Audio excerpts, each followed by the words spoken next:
Picture this.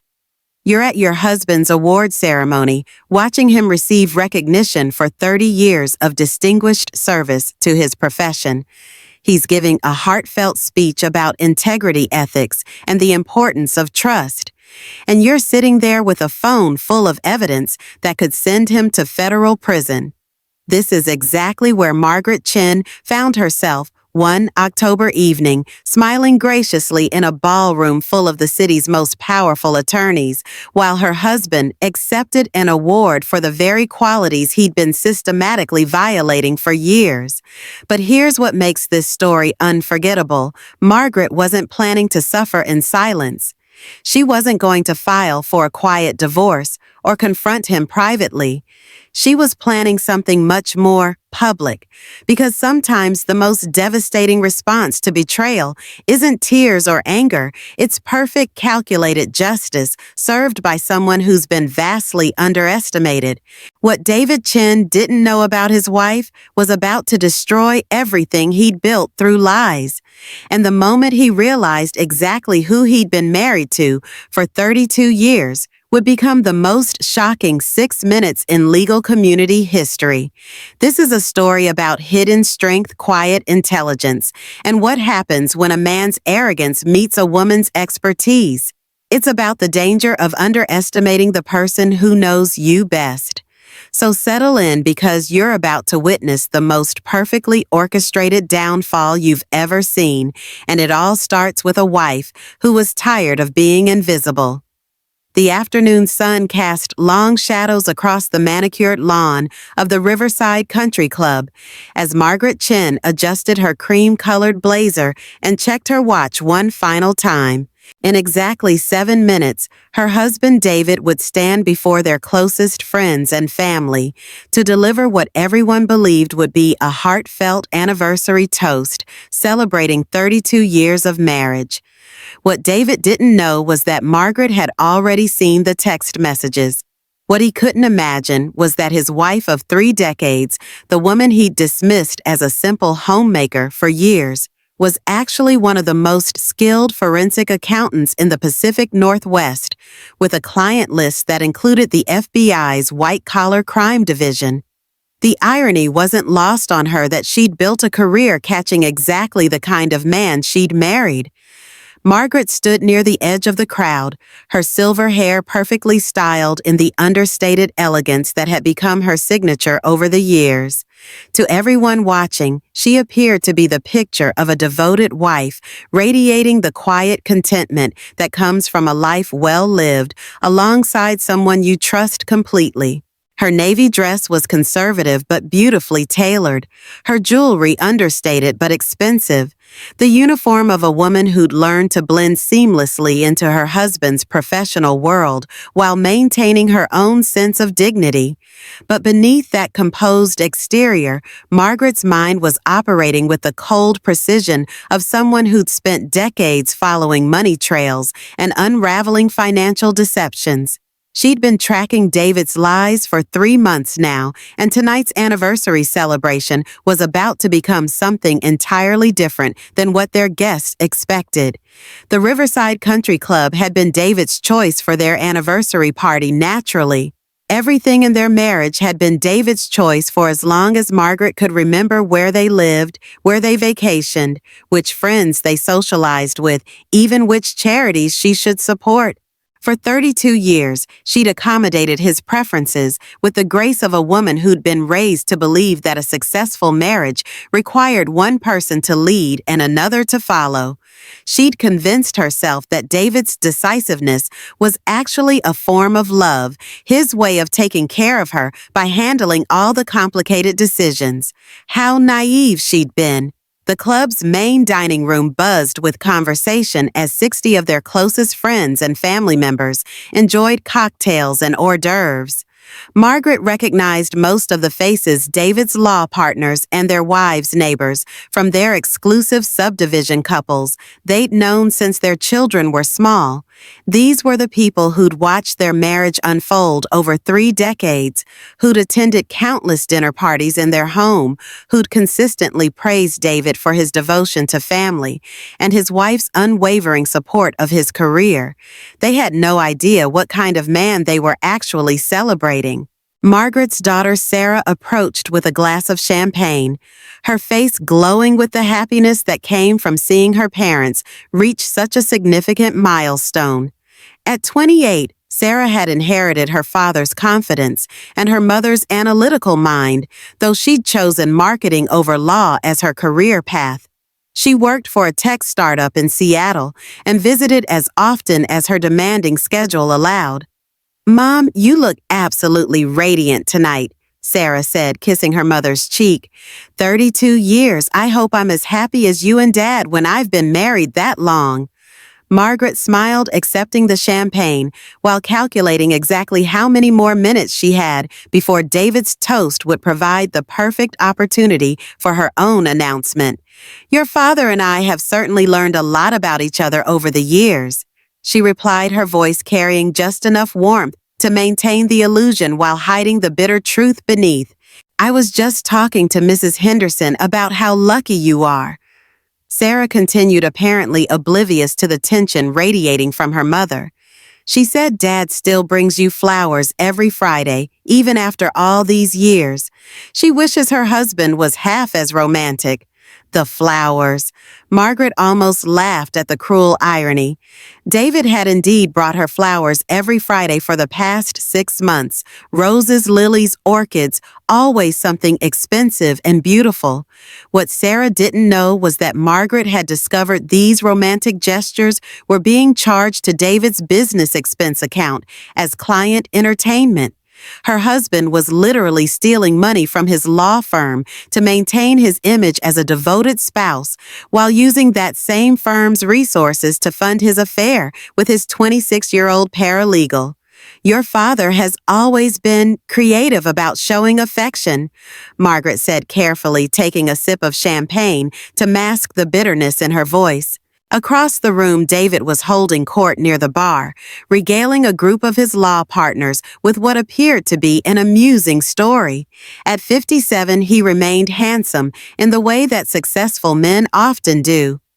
His silver hair perfectly styled, his expensive suit tailored to minimize the slight thickening around his waist that had come with middle age. He moved through social situations with the easy confidence of someone who'd never doubted his own importance, gesturing expressively as he spoke and accepting the laughter of his audience as his natural due. Margaret had fallen in love with that confidence 33 years ago when they'd met at a charity fundraiser in Portland. She'd been 25, working as a junior accountant at a small firm while pursuing her CPA certification in evening classes. David had been 26, a promising associate at one of the city's most prestigious law firms, charming and ambitious, with a clear vision of the life he intended to build. He'd pursued her with the same focused intensity he brought to everything else, making her feel like the most important person in the room whenever they were together. The early years of their marriage had been genuinely happy. David's career progressed steadily, while Margaret established herself as a talented accountant with a particular gift for forensic analysis. They'd bought their first home, traveled extensively, and talked constantly about their dreams for the future. When Sarah was born, followed by their son Michael, 2 years later, Margaret had scaled back her career to focus on family, a decision that seemed natural at the time. It was only gradually that Margaret began to notice how her opinions carried less weight in their household decisions.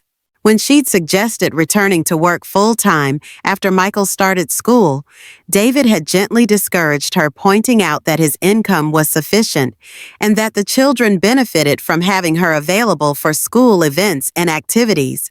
When she'd expressed interest in pursuing advanced certification in forensic accounting, he'd worried aloud about the time commitment interfering with their social obligations. each individual conversation had seemed reasonable, loving even. It was only when Margaret looked back with the clarity that comes from betrayal that she could see the pattern. David had systematically discouraged anything that might give her independence or confidence outside their marriage. He'd wanted a wife who would enhance his professional image without competing for attention or developing the kind of expertise that might make her question his decisions. What David had failed to understand was that Margaret had never stopped learning, never stopped developing her skills. She'd simply become more discreet about it. Over the past 15 years, while David believed she was volunteering at charitable organizations and managing their household, Margaret had actually been building one of the most successful forensic accounting consultancies in the region. She'd started small, helping friends resolve financial disputes or investigate suspicious business activities. Word of her abilities had spread quietly through a network of women who understood the value of discretion, and soon she was working with attorneys, insurance companies, and eventually federal agencies on complex fraud investigations. Margaret had incorporated her business under her maiden name and maintained a separate professional identity that David never questioned because he never bothered to ask about the details of her daily life. He knew she did some bookkeeping for friends and occasionally helped out with charity finances, but he'd never shown enough interest to discover that his wife was actually earning more annually than many of his law partners, while maintaining a client confidentiality record that had made her legendary in certain professional circles. The skills that had made Margaret so successful in her hidden career were precisely the skills that had allowed her to uncover David's betrayal with devastating thoroughness. When she'd first noticed discrepancies in their credit card statements 3 months ago, her trained eye had immediately recognized the patterns that most spouses would dismiss as innocent irregularities. Expensive dinners charged as business meals on nights when David claimed to be working late. Hotel charges in cities where he supposedly had client meetings, but the dates didn't match his documented travel schedule. Small cash advances that added up to significant amounts over time. At first, Margaret had hoped there might be innocent explanations. Perhaps David was planning a surprise for their anniversary. Maybe there were legitimate business reasons for the unusual expenses that she simply didn't understand. But her professional instincts had been honed by years of following financial trails that criminals had tried desperately to hide, and David's attempts at deception were embarrassingly amateur by comparison. The investigation had taken her exactly 6 weeks to complete. David thought he was being careful, but to someone with Margaret's expertise, his affair was as obvious as a neon sign. Credit card records, cellular phone data, social media activity, expense account analysis. Every piece of evidence pointed to the same conclusion. Her husband of 32 years was systematically betraying not just their marriage, but his professional ethics, using firm resources to conduct an affair with a paralegal named Jennifer Walsh, who'd been hired 8 months ago. The most painful discovery hadn't been the evidence of David's infidelity, though that certainly hurt, but rather the casual cruelty with which he discussed their marriage in his text messages with Jennifer. Margaret had seen screenshots of conversations where David complained about his boring wife who couldn't understand the pressures of his career. He described their marriage as comfortable but passionless, their social life as necessary but tedious, and Margaret herself as sweet but not particularly interesting to talk to. Jennifer, for her part, had been equally dismissive of the wife whose husband she was stealing. Her messages revealed a young woman who considered older wives to be obstacles to be overcome rather than people to be respected. She'd made jokes about Margaret's outdated wardrobe and small-town mentality, apparently unaware that the woman she was mocking had been solving complex financial crimes while Jennifer was still in high school. But perhaps the most infuriating discovery was how David had been using their anniversary celebration as cover for his deception. The expensive flowers, the romantic gestures, the increased attention to their marriage, all of it had been calculated to maintain appearances while he planned his exit strategy. Margaret had found evidence that David and Jennifer had been discussing his plans to leave the marriage after their anniversary party, timing his departure to minimize professional embarrassment while maximizing his financial advantage in divorce proceedings. They'd even joked about how Margaret would probably be too shocked to think clearly about protecting her assets during divorce negotiations. They'd assumed she was naive enough to accept whatever settlement David offered, grateful to avoid the embarrassment of a contested divorce. They had no idea who they were dealing with. Margaret's son Michael approached from across the room, looking handsome in his navy suit and carrying himself with the confident bearing of a young man who'd inherited his father's charisma without his moral compromises.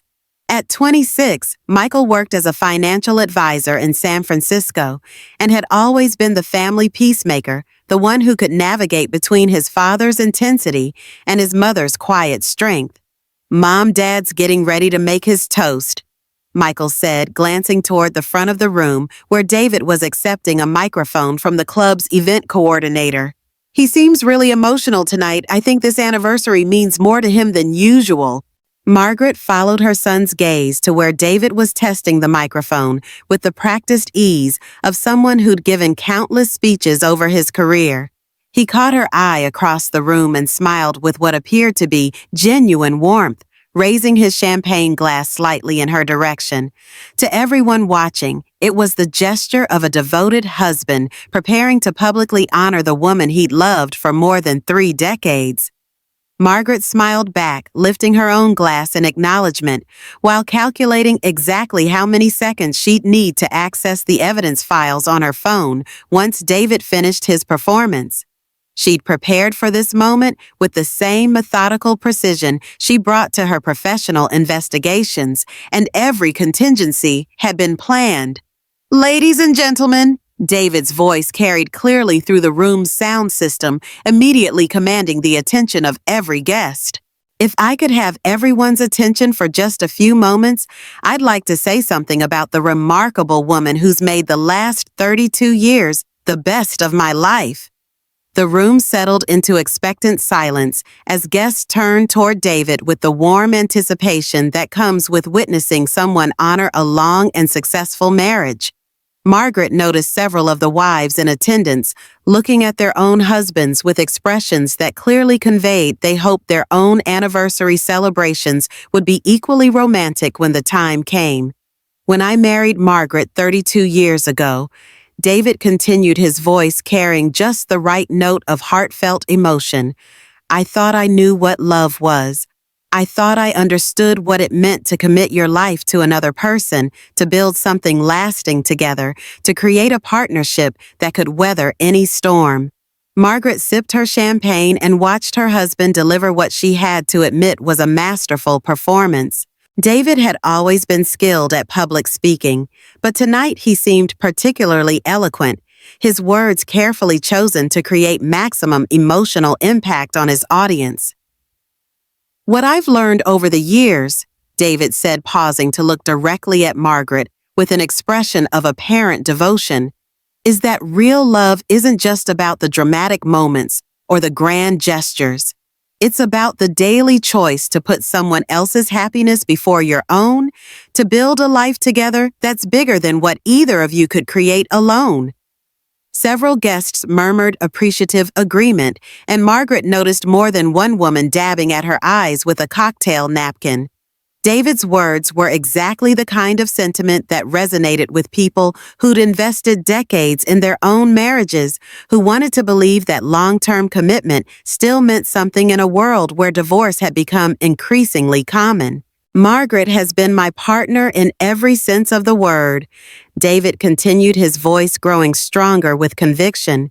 "She supported my career, raised our incredible children, and created a home that's been the foundation for everything good in our family's life. She's shown me what it means to love someone, not just for who they are in the exciting moments, but for who they are in the quiet, everyday moments that actually make up a life.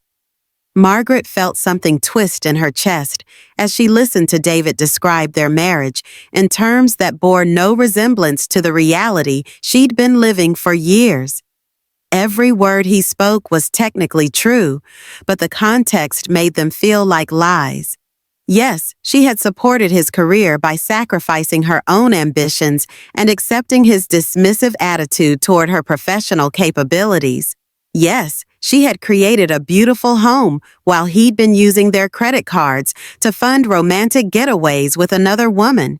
I know I haven't always been the easiest husband to live with, David said, generating a few chuckles from his male colleagues who clearly related to the sentiment. My work demands long hours, stressful periods, and sometimes I bring that pressure home when I should be focusing on my family. But Margaret has never complained, never made me feel guilty for pursuing a career that fulfills me, never asked me to choose between my professional obligations and our marriage. The cruel irony of that statement made Margaret's jaw clench involuntarily. David was publicly praising her for exactly the accommodation that had enabled his betrayal. Her willingness to accept his long hours without question had given him the perfect cover for his affair. Her trust in his professional integrity had prevented her from investigating the financial irregularities that would have exposed his deception months earlier. So tonight, David said, raising his champagne glass toward Margaret, I want to publicly acknowledge the debt I owe to the woman who's made me a better man, a better father, and hopefully a better human being. Margaret, you are the love of my life, and I can't imagine what these 32 years would have been without you by my side. The room erupted in warm applause as guests raised their glasses in a toast to the happy couple. Margaret lifted her champagne with a smile that she hoped appeared appropriately moved by her husband's words, while internally she marveled at David's ability to deliver such heartfelt-sounding lies without apparent conscience. As the applause died down and conversations resumed, Margaret felt her phone buzz with a text message. She glanced at the screen and felt a familiar surge of cold anger as she read Jennifer's words. Can't wait for tomorrow night, finally getting you all to myself. Hope the anniversary show isn't too painful to get through. Margaret looked up to find David making his way through the crowd toward her, accepting congratulations and backslaps from friends who'd been genuinely moved by his speech. His expression was warm and seemingly sincere as he approached, though Margaret now recognized the calculating quality in his eyes that she'd been missing for years. What did you think? David asked when he reached her, placing his hand on her lower back in a gesture that appeared intimate and protective to anyone watching. I meant every word of it. Margaret smiled up at her husband while discreetly taking a screenshot of Jennifer's text message, adding it to the comprehensive evidence file she'd been building for 3 months. It was beautiful, David, she said softly. Very revealing. David's smile widened, apparently interpreting her comment as a compliment rather than the warning it actually was. He had no idea that his wife had spent the last 12 weeks conducting the kind of thorough investigation that had sent white-collar criminals to federal prison. He couldn't imagine that the woman he'd dismissed as intellectually unremarkable had actually documented every hotel charge, every fake expense report, every romantic dinner he'd paid for, with embezzled firm money. Most crucially, David had no concept that his boring small-town wife was about to destroy his life with the same methodical precision she'd used to build her secret career. As Margaret stood in the elegant dining room of the Riverside Country Club, surrounded by friends and family who believed they were celebrating a marriage that had stood the test of time, she felt a sense of clarity that had been missing from her life for months. The investigation was complete, the evidence was comprehensive, and the timing was perfect. Tomorrow night, while David thought he was beginning a new chapter of his life with Jennifer, he would instead discover that his 32-year marriage to Margaret had equipped her with exactly the skills needed to systematically dismantle everything he'd built through lies and betrayal. The anniversary celebration continued around them with warm conversation and laughter, but Margaret had already moved beyond this moment to the reckoning that awaited. David's career, his reputation, his financial security, and his freedom were all built on foundations that she was uniquely qualified to destroy. He'd made the fatal mistake of underestimating his wife, and tomorrow he would learn exactly how much that error was going to cost him. But tonight, Margaret smiled graciously and accepted congratulations on their beautiful marriage, while quietly finalizing the plans that would ensure David's anniversary toast would be remembered as the last genuine moment of happiness in his life. The game was almost over, and David didn't even know it had begun. The drive home from the country club passed in a blur of streetlights and small talk. David chatted cheerfully about the evening's success, mentioning which partners had seemed particularly impressed by his toast, and speculating about whether the Hendersons might invite them to their summer house in the Hamptons again this year. Margaret responded with appropriate murmurs and comments, her decades of marriage having taught her exactly how to participate in conversation, while her mind processed something entirely different. Jennifer's text message had changed everything, not because it revealed anything Margaret hadn't already suspected, but because of its casual cruelty. The heart emoji, the dismissive reference to the anniversary show, the assumption that David would find his wife's pain amusing rather than heartbreaking, it painted a picture of two people who viewed her marriage as nothing more than an inconvenient obstacle to their happiness. As they pulled into the circular driveway of their Tudor-style home in the city's most exclusive neighborhood, Margaret felt a strange sense of detachment, as if she were observing someone else's life from a great distance. The house that had been her pride and joy for 23 years, with its carefully tended gardens, its elegant entertaining spaces, its family photos, documenting decades of shared memories, suddenly felt like a stage set for a play she no longer wanted to perform in. "I think I'll have a nightcap in my study," David announced as they entered through the garage. "I want to review some briefs before the Morrison deposition tomorrow. Don't wait up for me, I might be quite late." Margaret nodded, accepting his kiss on the cheek with the same grace she'd shown all evening. She knew, of course, that David had no deposition tomorrow. His calendar was clear until Thursday, something she'd verified through her usual monitoring of his professional schedule. The late night in his study was simply cover for his text conversation with Jennifer, probably planning their romantic weekend getaway that Margaret had already discovered through his credit card pre-authorizations. "I'll just tidy up a bit and then head to bed," Margaret replied, maintaining the comfortable domestic routine that had characterized their marriage for years. "Sleep well when you finally come up." David disappeared into his mahogany-paneled study while Margaret moved through the house's ground floor, turning off lights and checking locks with the automatic precision of someone who'd performed these same tasks thousands of times. But tonight, instead of heading upstairs to their master bedroom, she slipped quietly into her own smaller office, tucked away behind the kitchen. Margaret had claimed this modest room as her workspace 15 years ago, when she'd begun expanding her forensic accounting practice. David had been perfectly happy to let her have what he considered the house's least desirable room, never imagining that his wife would transform it into a sophisticated investigation center equipped with technology that rivaled what many law enforcement agencies used. She settled into her ergonomic chair and powered up the computer system that contained her life's real work. The contrast between this room and David's imposing study was striking, where his space was all rich wood and leather-bound legal volumes designed to impress visitors. Margaret's office was purely functional, every piece of equipment chosen for its capability rather than its appearance. As her screens came to life displaying the multiple databases and analysis programs that were the tools of her trade, Margaret felt herself shifting into the mindset that had made her so successful at exposing financial crimes.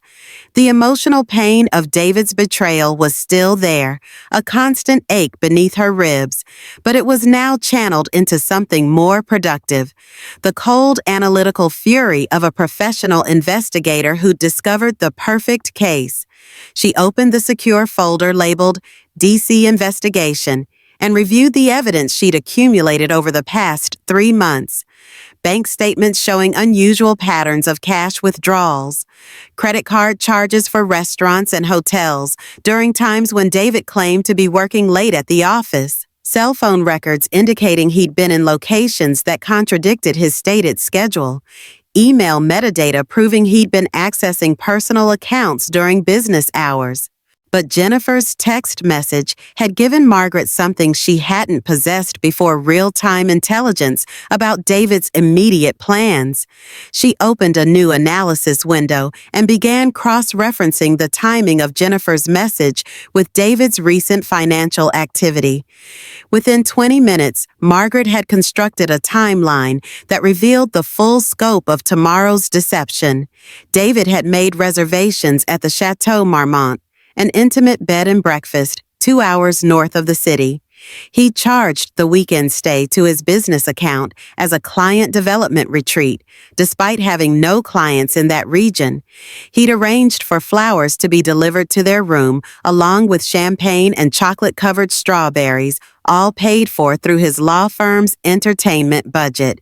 Most damaging of all, Margaret discovered that David had submitted a formal request for Monday off, claiming he needed to attend a mandatory ethics seminar in Portland.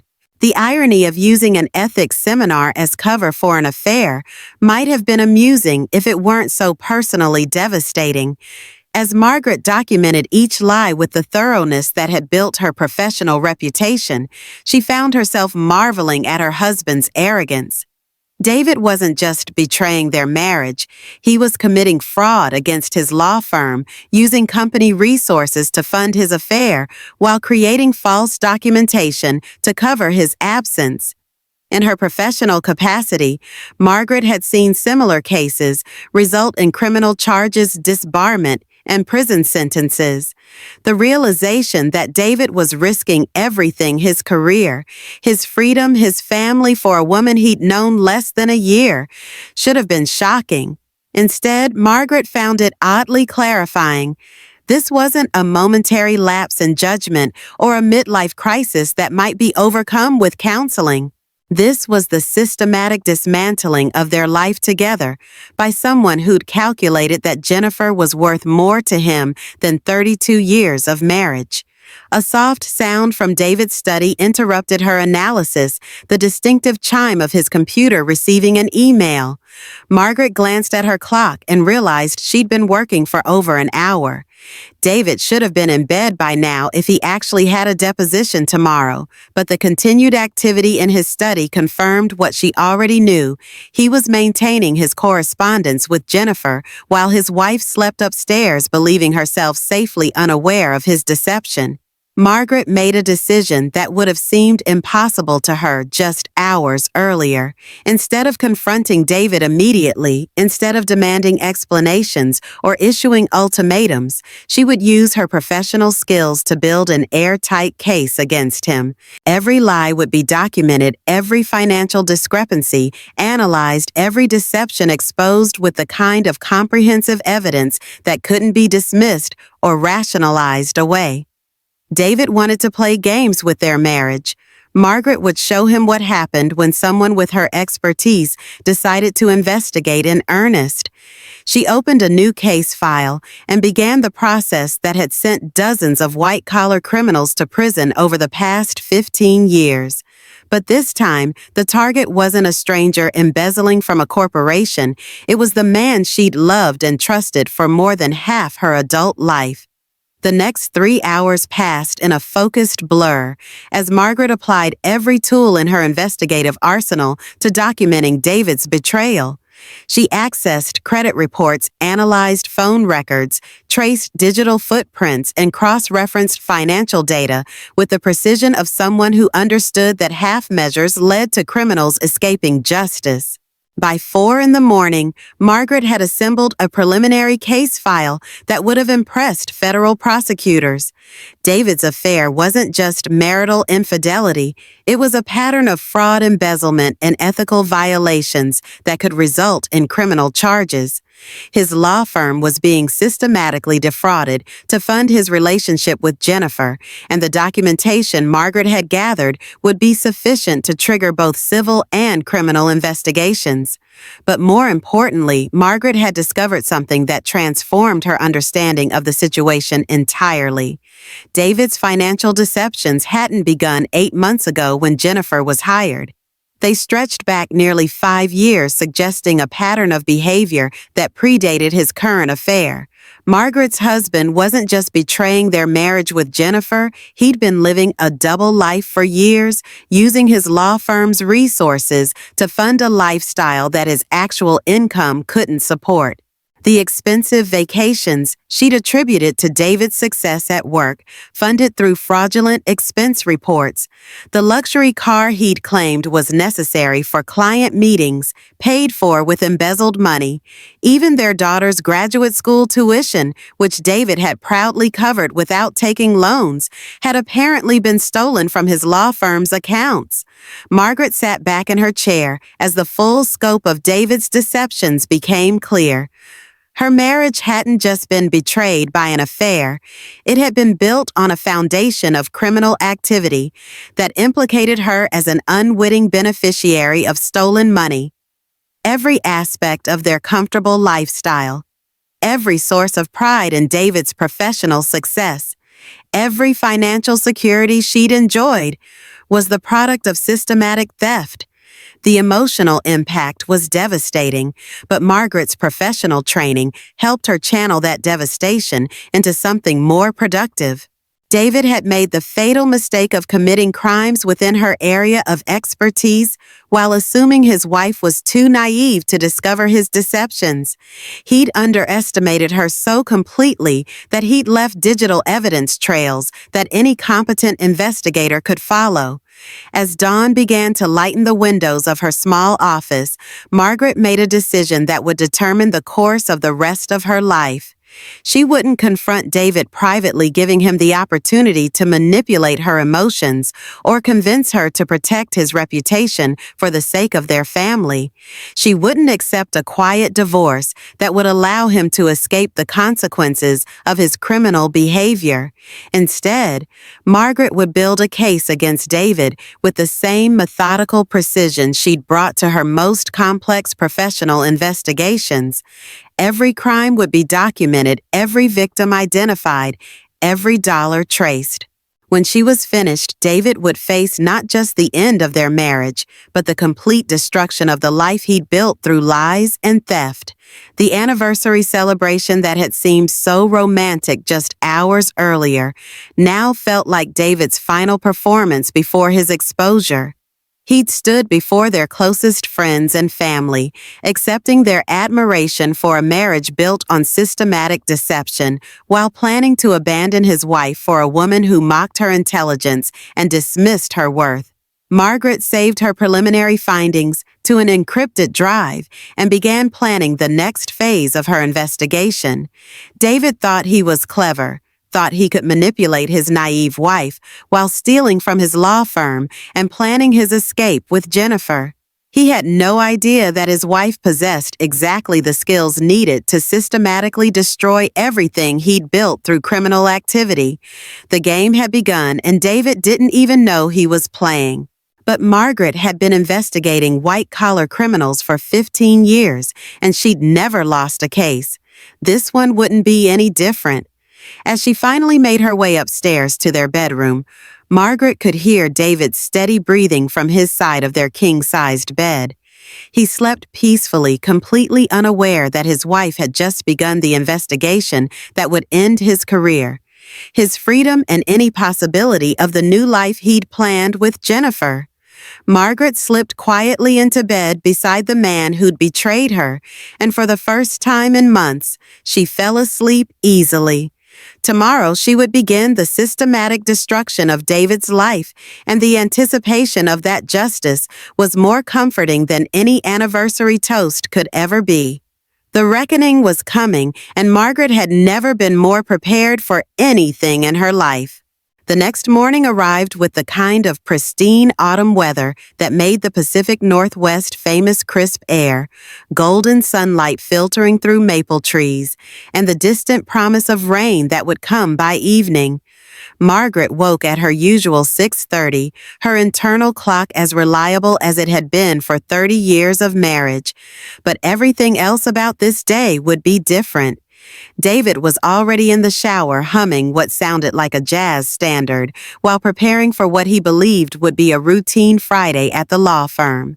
Margaret lay still for a moment listening to her husband's cheerful morning ritual while calculating exactly how many hours she had to begin the most important investigation of her career before he left for his romantic weekend with Jennifer.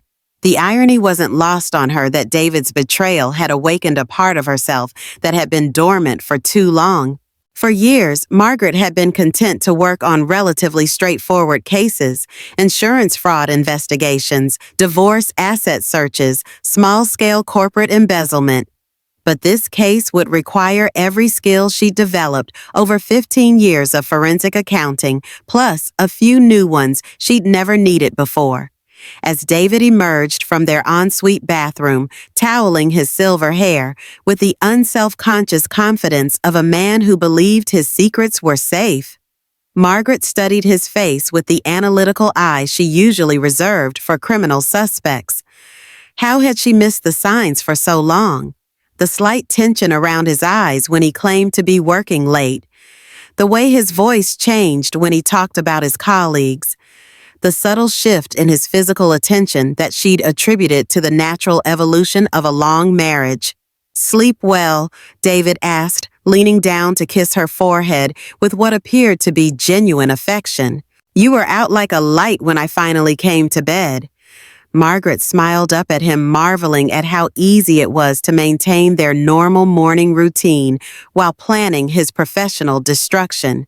"Like a baby," she replied. "All that champagne at the party caught up with me." David chuckled as he selected a charcoal gray suit from his walk-in closet, expensive Italian wool, that Margaret now realized had probably been purchased with stolen money. "I'm glad you enjoyed yourself. It really was a perfect evening, wasn't it?" "Perfect," Margaret agreed, watching as David knotted his silk tie with the practiced efficiency of someone who'd been dressing for success for 3 decades. "Do you have a busy day planned?" The question was casual part of their established morning conversation, but Margaret was actually testing David's willingness to lie to her face. She already knew his calendar was clear except for a brief partner meeting at 10, leaving him plenty of time to prepare for his weekend getaway with Jennifer.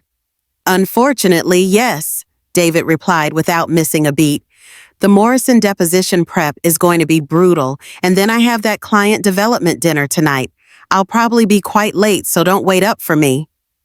Margaret nodded sympathetically while mentally adding another lie to the evidence file she was building. David's willingness to deceive her so casually, so convincingly, revealed a level of practiced dishonesty that made her wonder how long he'd been lying about other things. After David left for the office, briefcase in hand, and a final kiss goodbye that felt like a mockery of 32 years of trust, Margaret allowed herself exactly 10 minutes to sit at their kitchen table and process the emotional magnitude of what she was about to undertake. The coffee grew cold in her favorite mug, a handmade ceramic piece their daughter had given her years ago, while Margaret stared out at the garden she'd cultivated with such care, trying to reconcile the life she thought she'd been living with the reality she was discovering. Then she walked into her office and became someone David had never met, one of the most skilled forensic investigators in the Pacific Northwest. Margaret's transformation was both physical and mental. She changed from her silk pajamas into dark jeans and a fitted black sweater clothing that allowed her to move freely and blend into any environment. She pulled her silver hair back into a practical ponytail and exchanged her usual elegant jewelry for a simple watch and wedding ring. The woman who emerged from this preparation looked like someone capable of serious work, rather than someone who spent her days arranging flowers and planning dinner parties. But the real transformation was technological. Margaret activated the sophisticated computer system she'd assembled over years of professional development equipment that David had never questioned because he'd never bothered to understand what his wife actually did during her days. Multiple monitors came to life, displaying databases, analysis software, and communication systems that would have impressed federal law enforcement agencies. The centerpiece of Margaret's operation was a custom-built computer loaded with specialized software for financial investigation, data recovery, and digital forensics.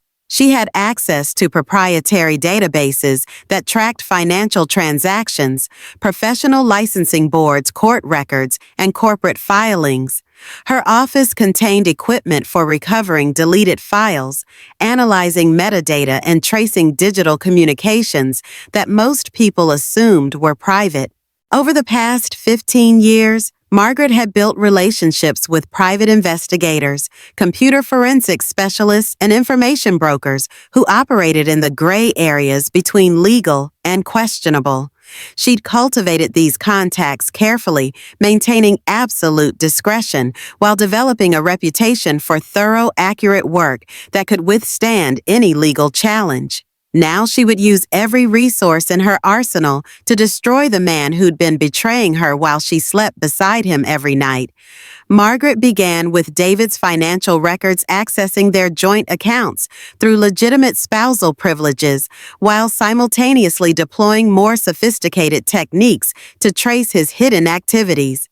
Within an hour, she'd identified 17 separate financial irregularities that suggested systematic theft from his law firm over the past 4 years. The pattern was elegant in its simplicity and damning in its scope. David had been submitting false expense reports for client entertainment conference attendance and business travel, then pocketing the reimbursements for personal use.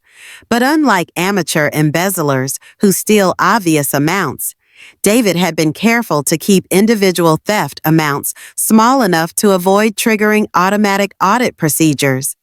Margaret's forensic training allowed her to see what the law firm's accounting department had missed. David's business expenses had increased by 300% over the past 4 years, with most of the increase coming from categories that were difficult to verify after the fact.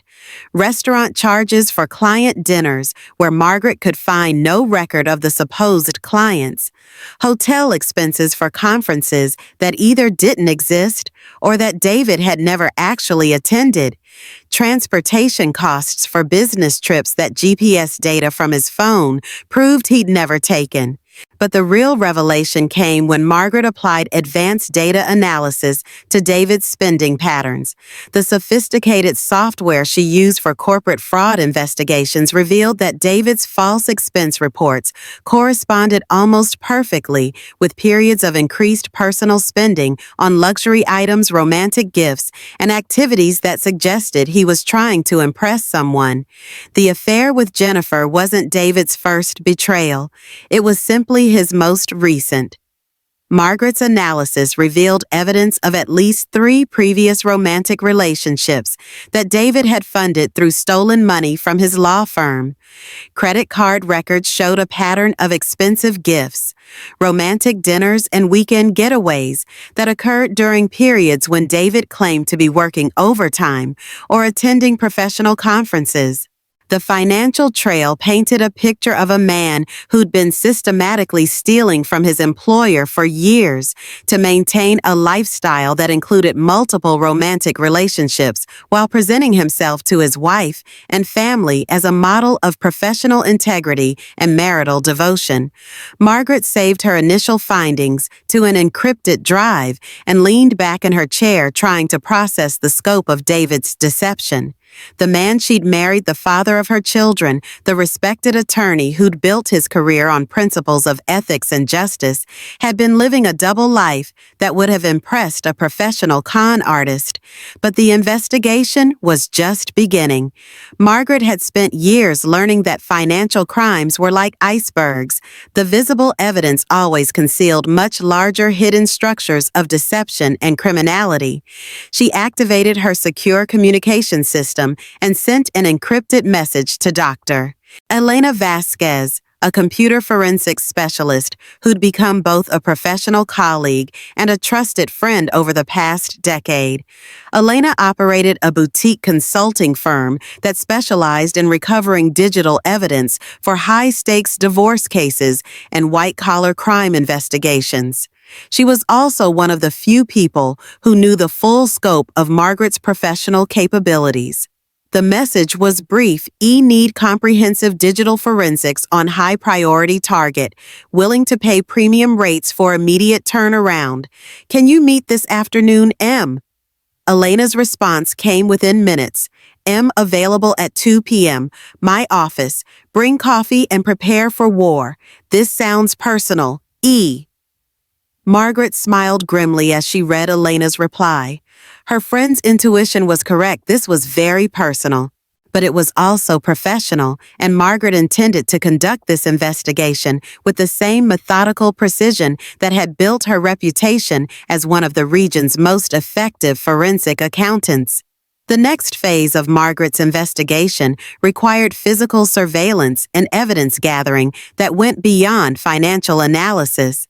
She changed into even more practical clothing, dark colors that would help her blend into various environments, and prepared to follow David's movements during what he believed was a routine day at the law firm.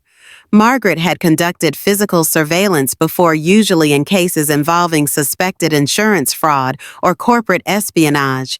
She understood the importance of maintaining distance, varying her position, and documenting everything without being detected.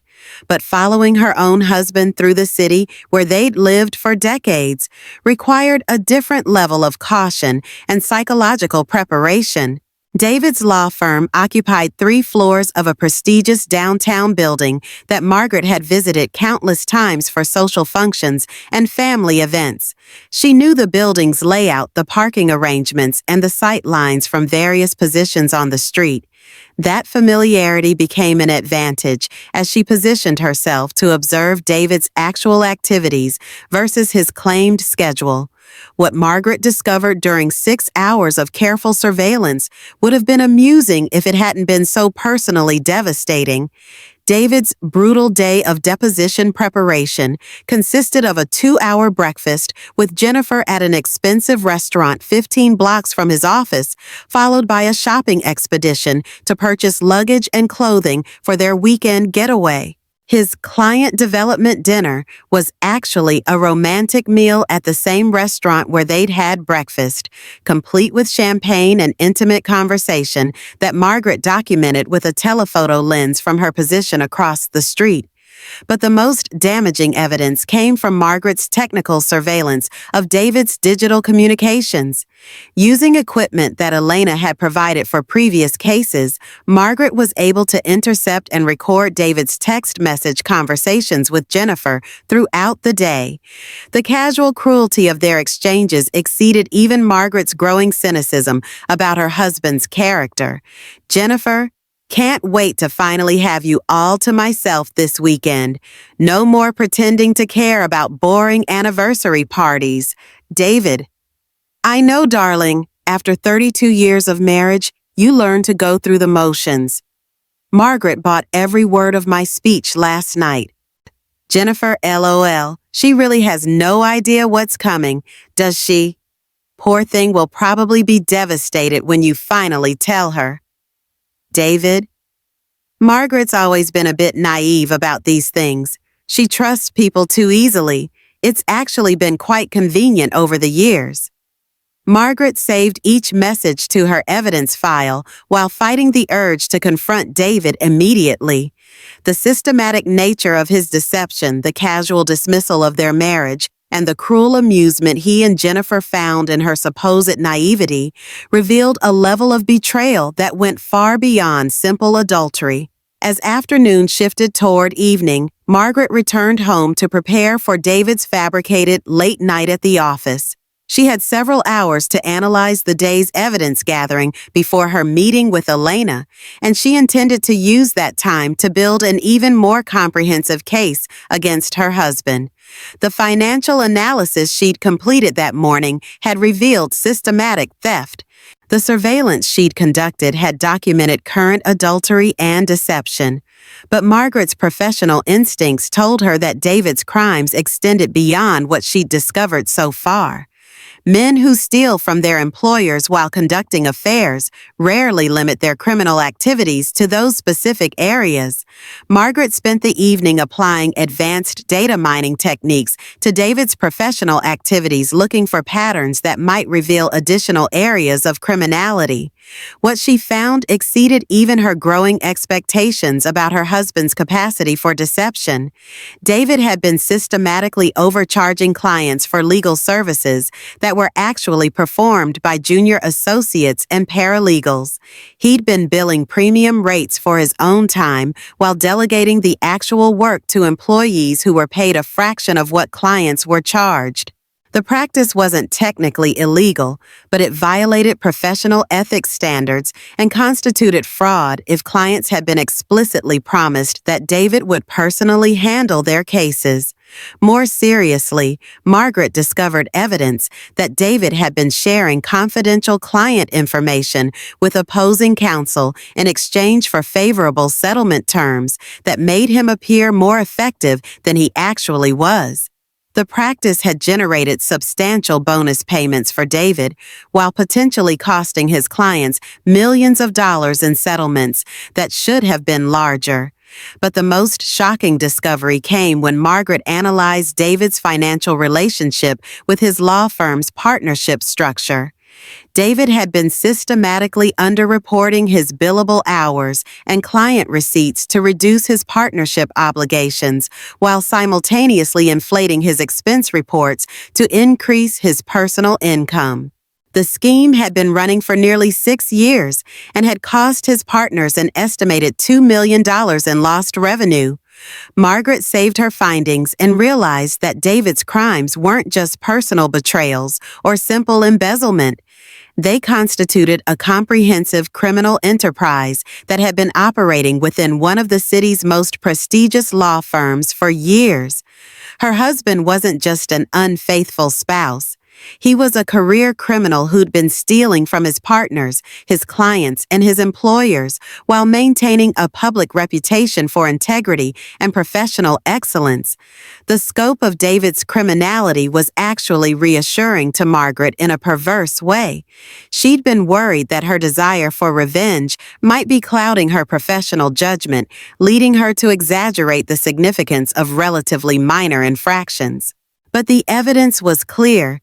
David had been committing serious crimes that would result in criminal charges, disbarment, and potential prison time, regardless of their marital situation. Margaret wasn't just exposing an unfaithful husband, she was documenting the activities of a criminal who deserved to face the full consequences of his choices. As she prepared for her meeting with Elena the next morning, Margaret felt a sense of clarity and purpose that had been missing from her life for months. The investigation was no longer about saving her marriage or understanding David's motivations.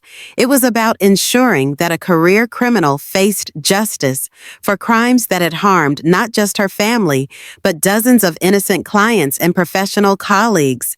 David thought he was clever enough to still lie and cheat without consequences. Margaret was about to prove him very, very wrong. The game had moved beyond personal revenge into the realm of professional justice, and Margaret had never been more confident about the outcome of an investigation. David's reckoning was coming, and it would be more complete than he could possibly imagine. Margaret's meeting with Elena Vasquez took place in a nondescript office building on the outskirts of the city, the kind of location that provided privacy for sensitive conversations while maintaining the professional veneer that Elena's clientele expected.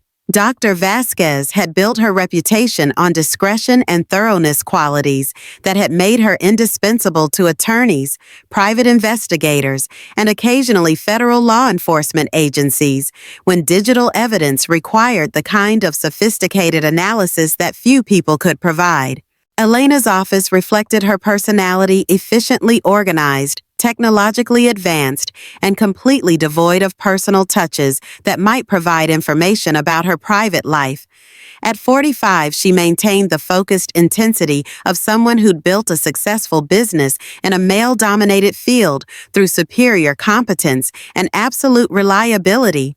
"Margaret, Elena said, gesturing toward a comfortable chair across from her desk. "In 15 years of friendship, I've never seen you look quite so determined. This must be some case." Margaret settled into the offered chair and placed a secure drive on Elena's desk. "It's my husband," she said simply, watching her friend's expression shift from professional curiosity to personal concern. "I need your help building a case that will destroy his life completely." Elena's eyebrows rose slightly, but her voice remained steady. "How much do you want to tell me?" Over the next hour, Margaret outlined the scope of David's betrayal with the clinical precision of a prosecutor presenting evidence to a grand jury. She detailed the financial crimes, the pattern of adultery, the systematic deception that had characterized their marriage for years. Elena listened without interruption, occasionally making notes on a secure tablet, her expression growing grimmer as the full scope of David's criminality became clear. "This is substantial," Elena said finally. "Your husband isn't just cheating, he's running a criminal enterprise. But you already know that, don't you? The question is what you want to accomplish with this investigation." Margaret had been preparing for this moment since she'd first discovered David's text messages. "I want him to lose everything," she said quietly. "His career, his reputation, his freedom, his financial security. I want him to face the full legal consequences of his crimes, and I want everyone who's ever respected him to know exactly what kind of man he really is." Elena nodded slowly. "That's achievable, but it requires a comprehensive approach. We'll need to document everything in a way that meets legal standards for criminal prosecution. Are you prepared for the personal cost of that level of exposure?" "My marriage ended the moment David decided to steal money and betray our family," Margaret replied. "The only question now is whether he faces consequences for his crimes or gets away with them." Elena activated her computer system and began the process that would transform Margaret's evidence into a comprehensive legal case. "Let's start with the digital forensics. I want to recover every deleted file, every hidden communication, every financial transaction that David thought he'd concealed. By the time we're finished, we'll know more about his criminal activities than he does."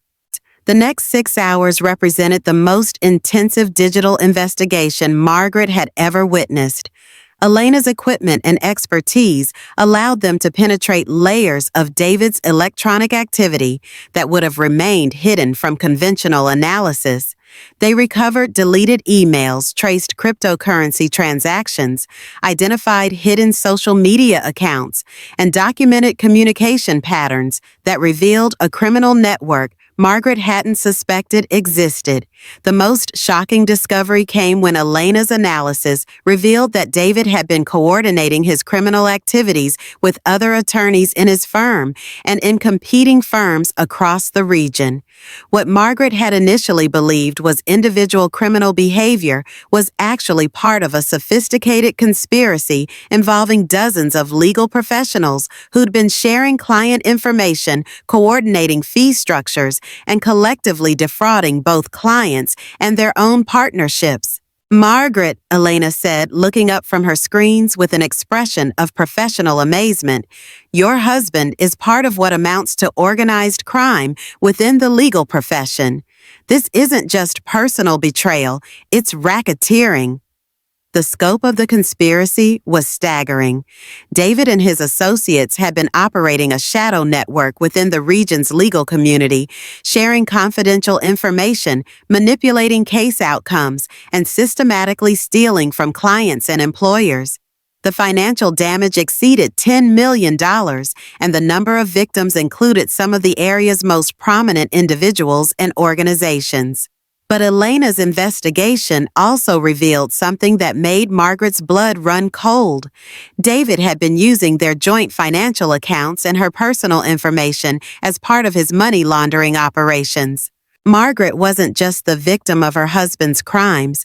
She was an unwitting accomplice who could potentially face criminal charges herself if David's activities were exposed without careful legal preparation. We need to contact federal authorities immediately, Elena said, but first, we need to ensure you're protected from prosecution as an accessory. David has implicated you in his crimes in ways that require immediate legal intervention. Margaret felt a chill of fear that had nothing to do with David's betrayal and everything to do with the possibility that his criminal activities might destroy her life as well as their marriage. What kind of legal exposure am I facing? Elena's analysis revealed that David had used Margaret's identity to open bank accounts, establish shell companies, and create financial instruments that were central to his money laundering operations. Her signature had been forged on documents she'd never seen. Her tax identification number had been used to establish fraudulent business entities, and her name appeared on financial records for criminal activities she'd known nothing about. David has been setting you up as a fall guy, Elena explained grimly. If his crimes were discovered by law enforcement, the evidence trail would point to you as a willing participant. Your forensic accounting background would actually make you appear more culpable, not less. The realization that David had been preparing to sacrifice her freedom to protect himself added a new dimension to Margaret's determination for justice.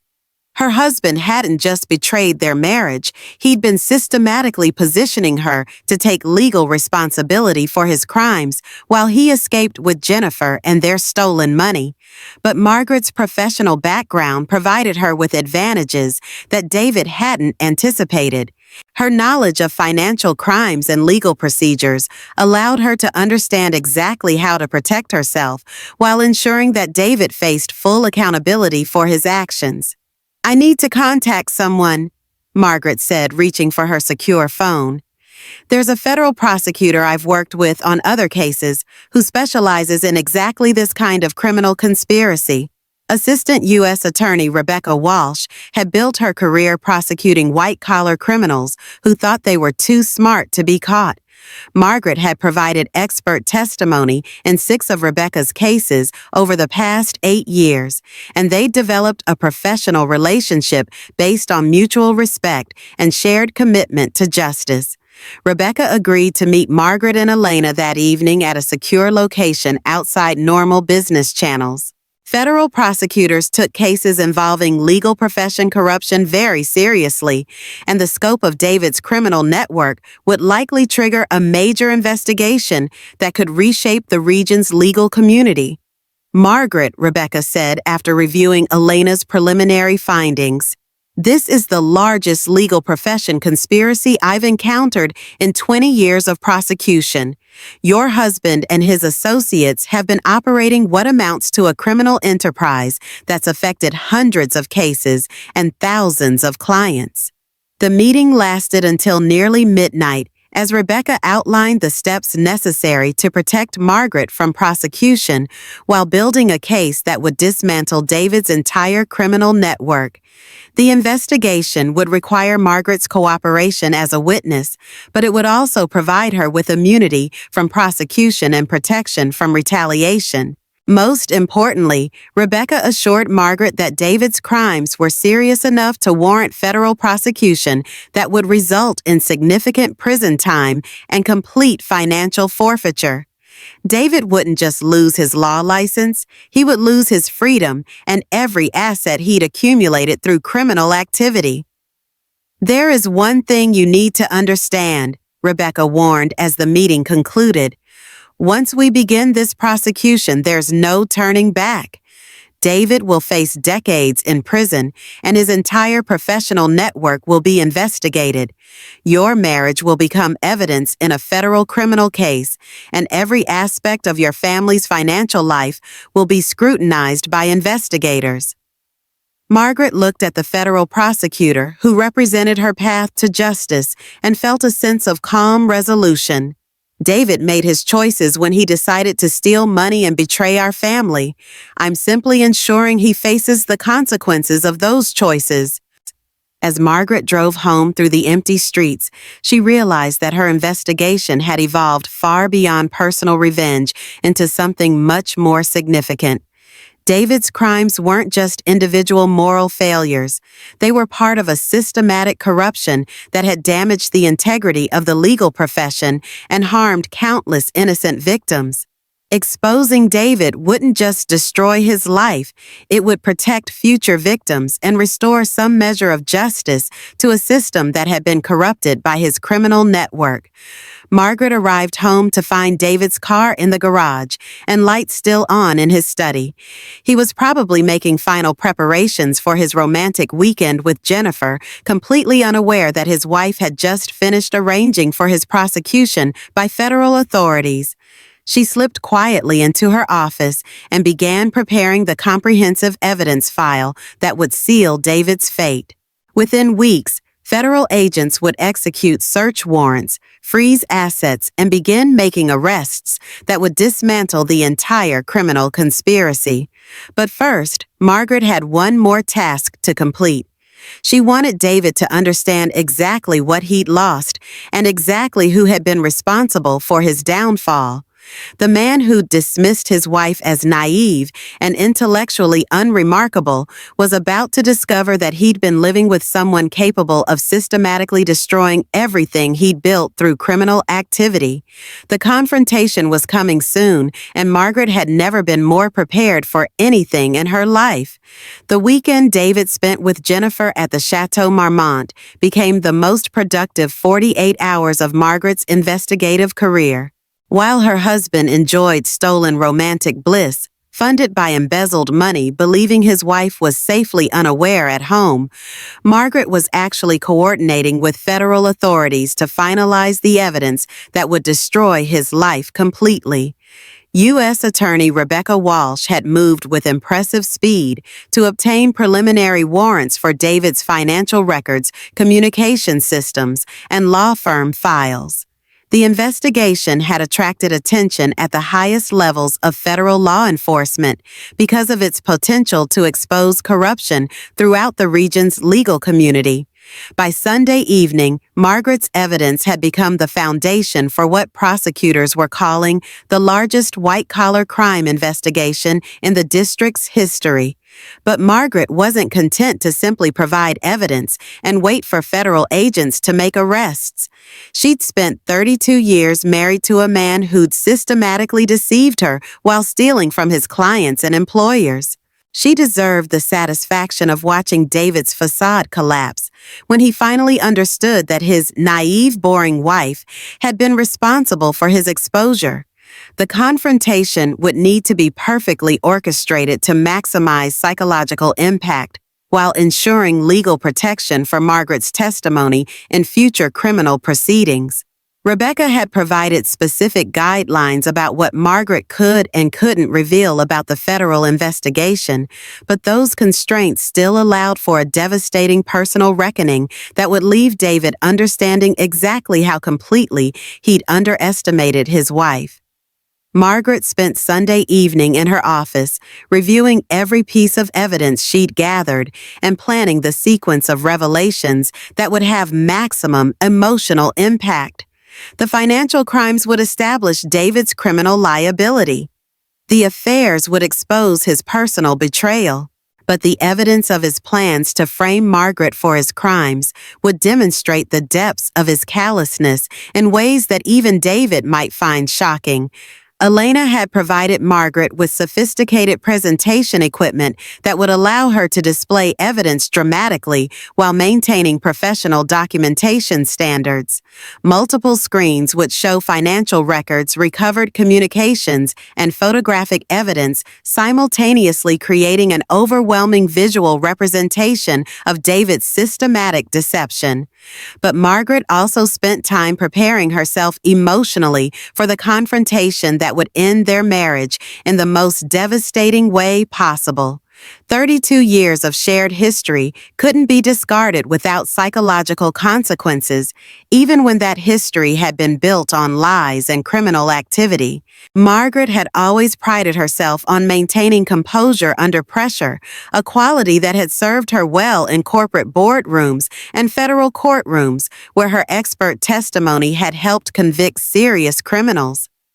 But confronting David would require a different kind of strength, the ability to channel decades of betrayal into cold, calculated justice without allowing emotion to compromise her effectiveness.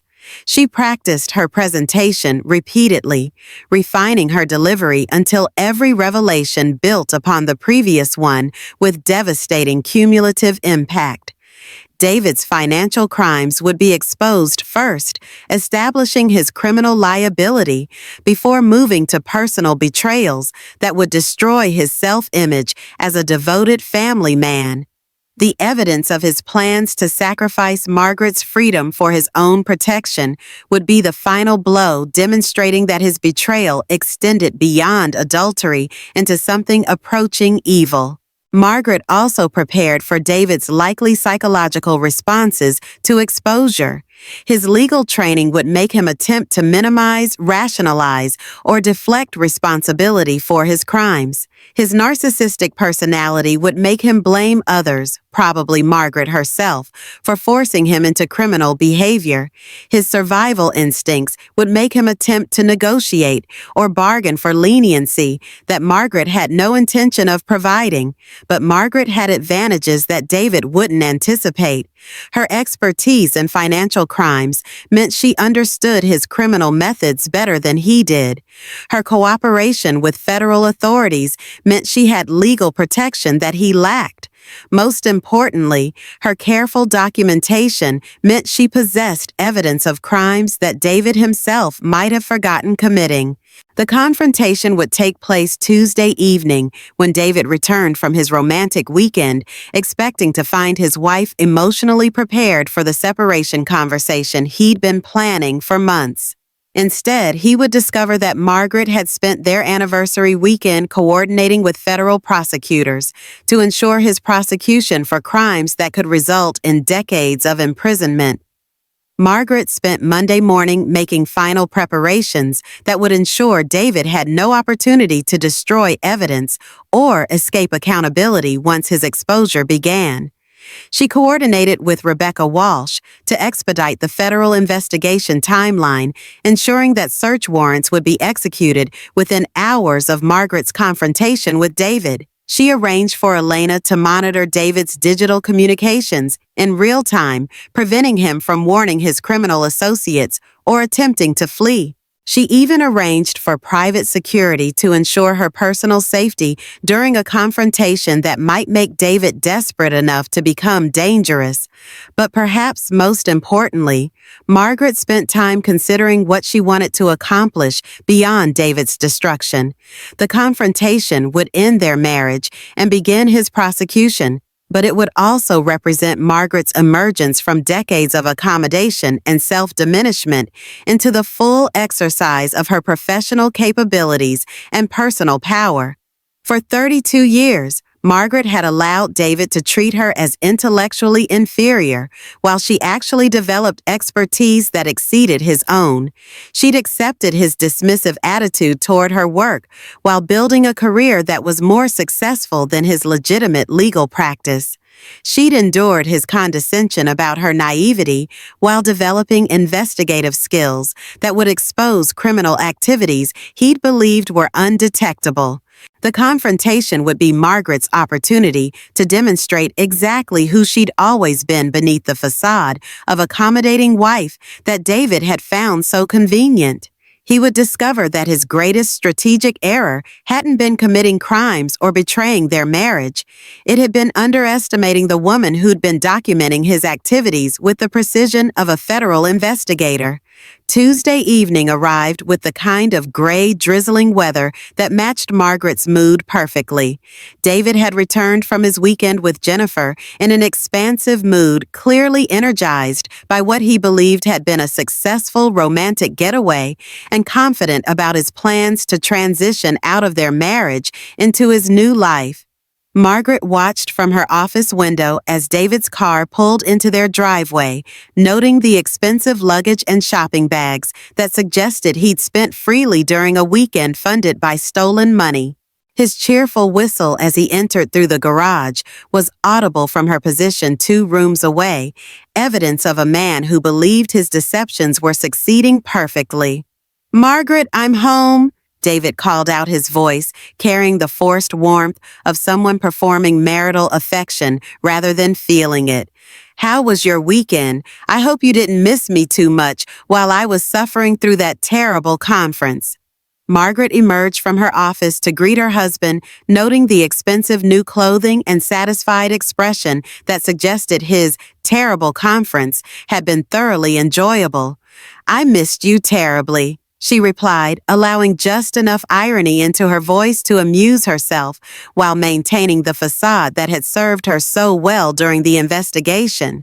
David moved through their kitchen with the casual confidence of someone who owned everything in sight, pouring himself a scotch from the bottle Margaret now knew had been purchased with embezzled money. Everything in their beautiful home, from the granite countertops to the professional-grade appliances to the carefully chosen artwork, represented the proceeds of criminal activity that had been ongoing for years. "I have something important to discuss with you," David said, settling into his favorite chair in their living room with the serious expression of someone preparing to deliver carefully rehearsed news. "I've been doing a lot of thinking lately about our marriage, about what we both want from the rest of our lives." Margaret joined David in the living room, carrying her laptop and the evidence files that would transform his carefully planned conversation into the most devastating experience of his life. "I'd love to hear your thoughts," she said, settling into the chair across from him with the calm attention of someone who knew exactly what was coming next. David launched into what was clearly a prepared speech about growing apart different life goals and the need for both of them to find happiness in new directions. His words were carefully chosen to sound regretful, rather than cruel, thoughtful, rather than selfish. He was attempting to frame the end of their marriage as a mutual decision that would benefit both of them rather than a betrayal that would destroy Margaret's life. Margaret listened with the professional attention she'd learned to maintain during depositions where criminal defendants attempted to explain away overwhelming evidence of their guilt. David's performance was actually quite skilled if she hadn't known about his crimes and affairs. She might have been convinced by his apparent sincerity and concern for her well-being. "I think what you're trying to tell me," Margaret said when David's speech concluded, "is that you want a divorce so you can be with Jennifer Walsh without the inconvenience of being married to me." David's careful composure cracked slightly at the mention of Jennifer's name, but he recovered quickly.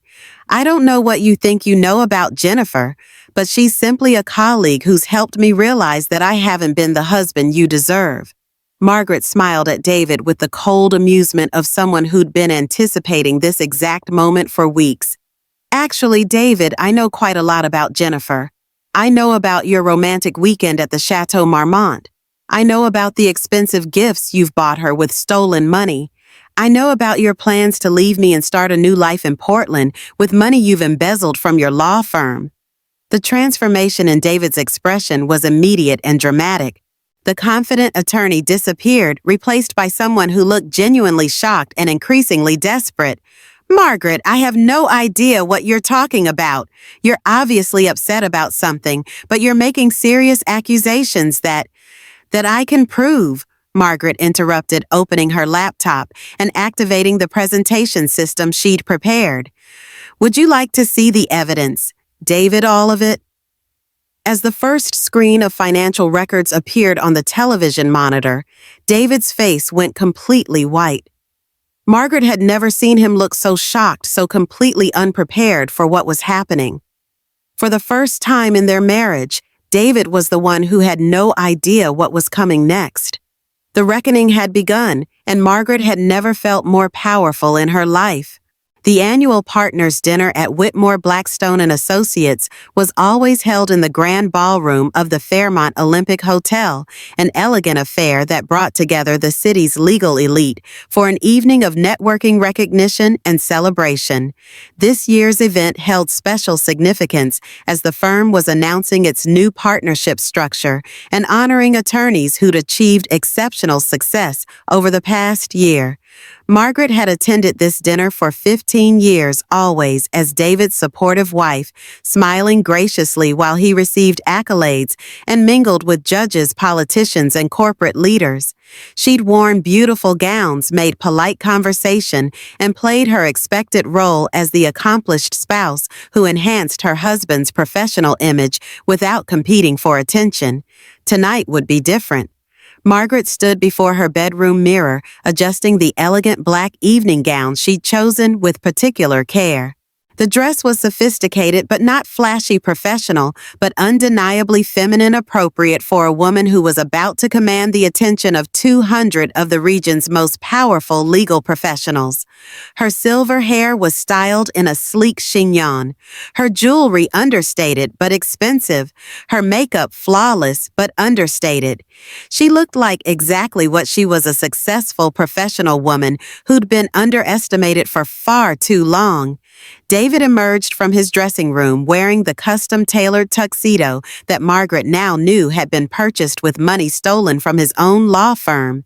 He looked distinguished and confident, clearly anticipating an evening where he would once again be celebrated as one of the firm's most successful partners.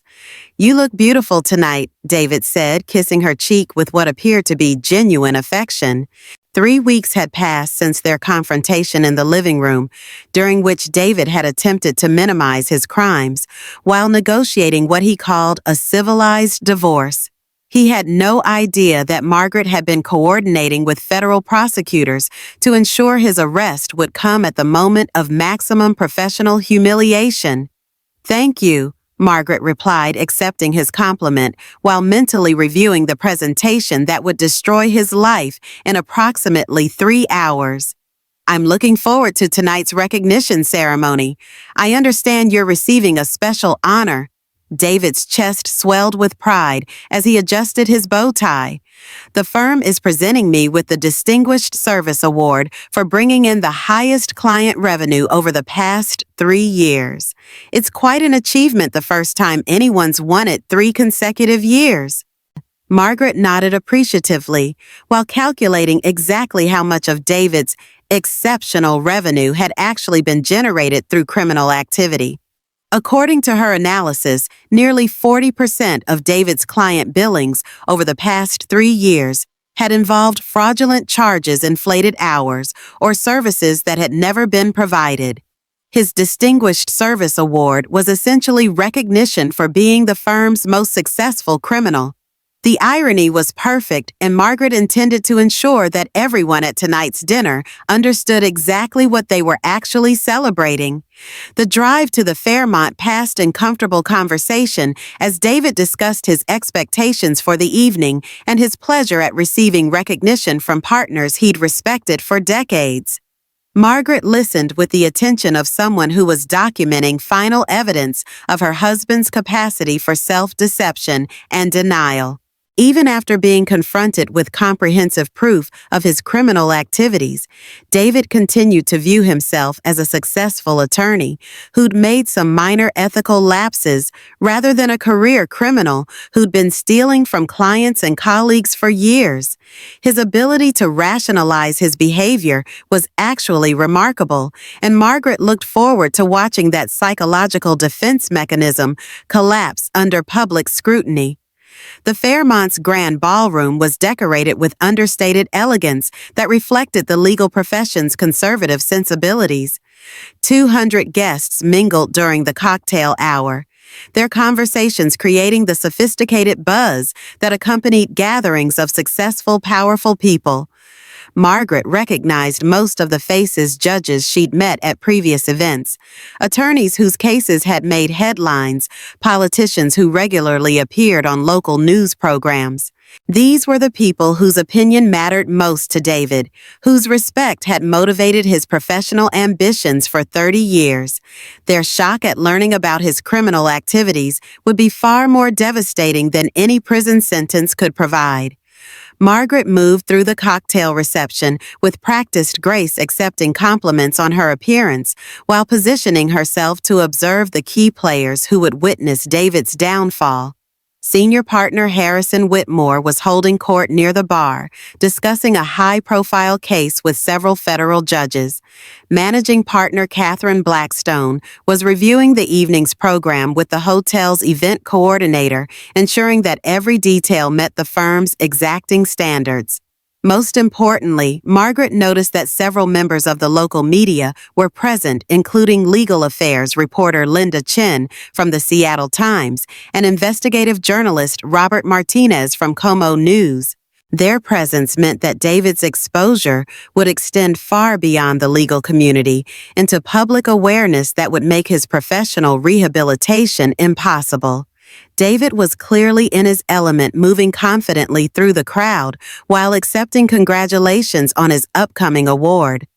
Margaret watched him charm a federal judge's wife, share a joke with a Supreme Court justice, and discuss legislation with a state senator. He was performing at the peak of his social abilities, completely unaware that his wife was preparing to destroy him in front of everyone who mattered in his professional world. As dinner service began and guests moved to their assigned tables, Margaret felt the familiar calm that always preceded her most important professional presentations. She testified in federal court, presented evidence to congressional committees, and briefed senior FBI officials on complex financial crimes. But tonight's presentation would be the most personally satisfying of her career. Table assignments had been carefully orchestrated to ensure maximum impact for Margaret's revelation. She and David were seated at the head table with senior partners, federal judges, and distinguished guests. The positioning would guarantee that Margaret's presentation reached the most influential audience while preventing David from escaping or minimizing the damage. During the first course conversation at their table, focused on recent legal developments and firm achievements, Margaret participated with the intelligent engagement that had always made her a popular guest at professional functions, while internally rehearsing the sequence of evidence that would systematically destroy David's reputation with devastating precision. Senior partner Whitmore raised his wine glass during the main course, offering a preliminary toast to the evening's award recipients. Tonight we celebrate attorneys who exemplify the highest standards of our profession, he said, his voice carrying across the ballroom. Their dedication to clients' commitment to justice and ethical leadership represent everything our firm values. Margaret lifted her glass with appropriate enthusiasm, while noting the bitter irony of toasting David's ethical leadership moments before exposing him as a career criminal. The formal award ceremony would begin shortly, providing the perfect platform for her presentation. As dessert was served and guests prepared for the evening's main program, Margaret excused herself from the table, ostensibly to freshen her makeup before the ceremony began. Instead, she met with Elena Vasquez and Rebecca Walsh in a private conference room where they'd been coordinating final preparations for the evidence presentation and David's immediate arrest. "Everything is ready," Rebecca confirmed, showing Margaret the arrest warrant that had been signed just hours earlier. "Federal agents are positioned throughout the hotel, and we have warrants to seize David's phone computer and any documents he might be carrying. The moment you finish your presentation, we'll take him into custody." Elena had prepared a sophisticated multimedia presentation that would display David's crimes with devastating clarity. Financial records, recovered communications, photographic evidence, and timeline documentation were organized for maximum psychological impact while meeting legal standards for criminal prosecution. "Are you ready for this?" Elena asked, studying Margaret's composed expression with the concern of someone who understood the personal cost of destroying a 32-year marriage in such a public manner. Margaret looked at her two closest allies in the investigation that had consumed her life for months and felt a profound sense of resolution. "I've been ready for this moment since I discovered David's first lie," she replied. He chose to build his success on criminal activity while dismissing his wife as intellectually inferior. Tonight, he learns exactly how much that decision is going to cost him. Margaret returned to the ballroom as managing partner Blackstone was introducing the evening's award ceremony. The Distinguished Service Award was traditionally presented last, giving Margaret's target the maximum possible audience for his public destruction. David was clearly anticipating his moment of recognition, straightening his bow tie and checking his appearance, while colleagues at neighboring tables offered encouraging smiles and thumbs-up gestures. He'd prepared brief acceptance remarks that Margaret had overheard him practicing in his study, comments about dedication to clients and commitment to the legal profession's highest ideals. The irony would be breathtaking. As Catherine Blackstone began reading David's introduction praising his exceptional client service and ethical leadership, Margaret activated the secure communication device that would signal Elena to begin the technical preparations for evidence presentation. Federal agents throughout the ballroom received confirmation that the operation was proceeding on schedule. "Ladies and gentlemen," Blackstone announced, "please join me in recognizing David Chen, recipient of this year's Distinguished Service Award for his outstanding contributions to our firm and the legal profession." Applause filled the ballroom as David rose from his seat, accepting congratulations from table companions while making his way toward the podium.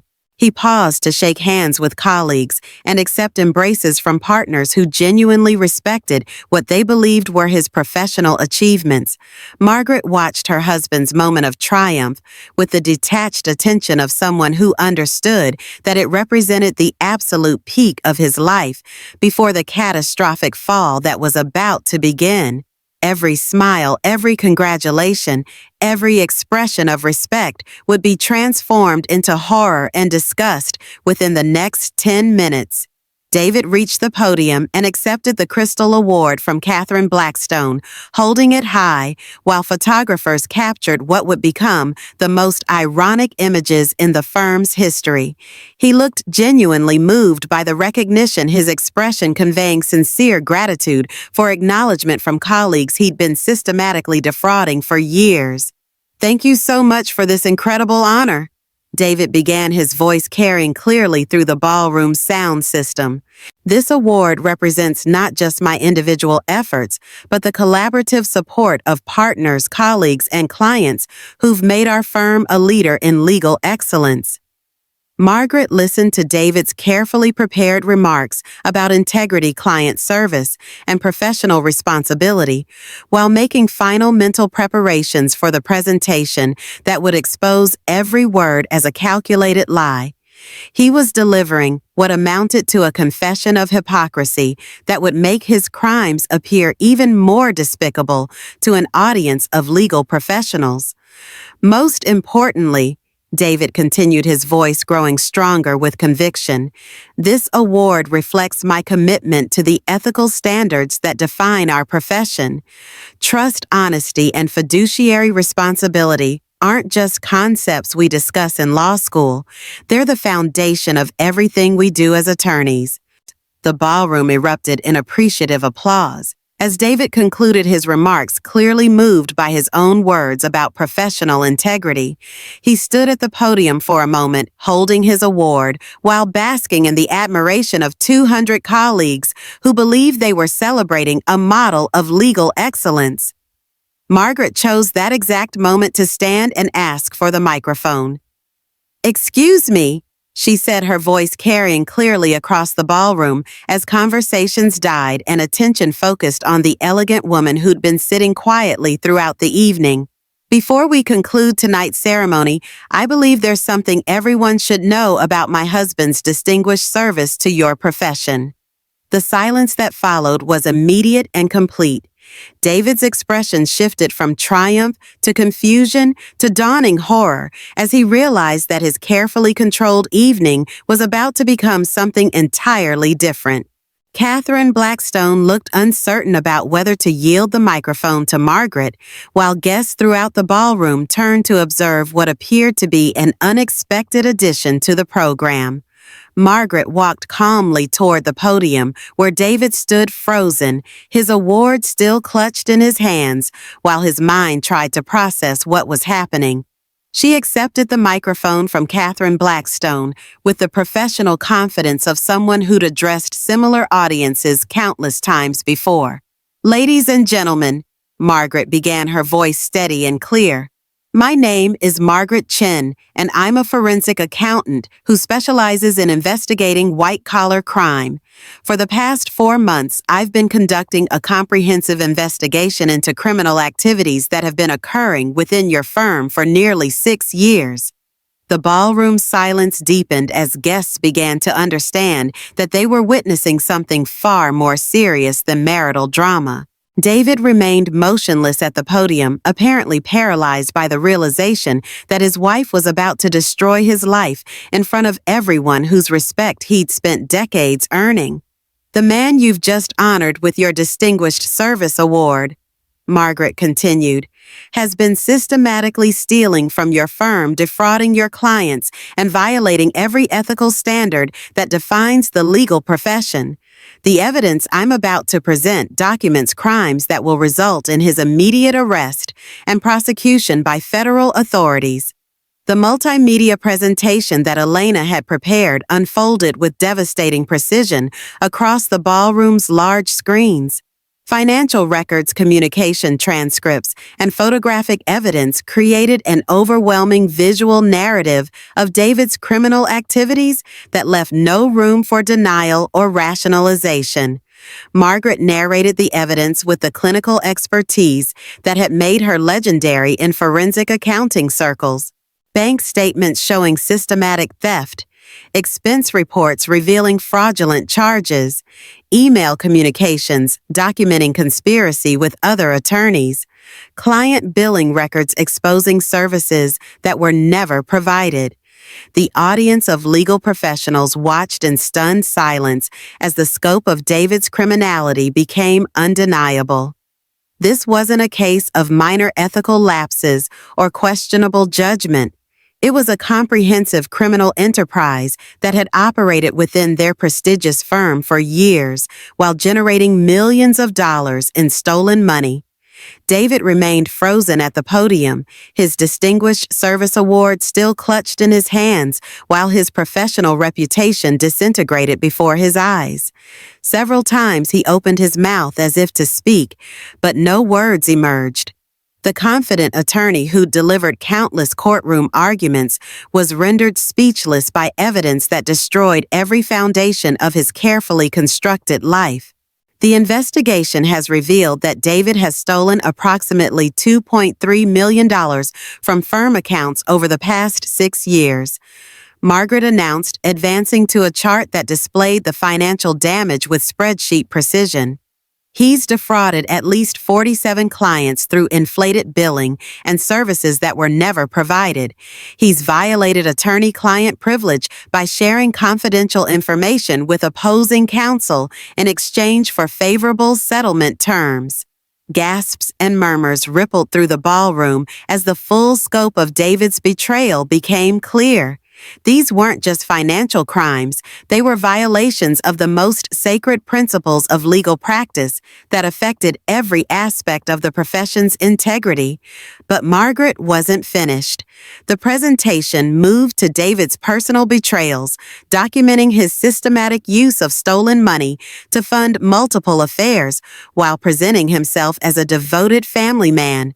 Hotel receipts, restaurant charges, and jewelry purchases painted a picture of someone who'd been living a double life funded entirely by criminal activity.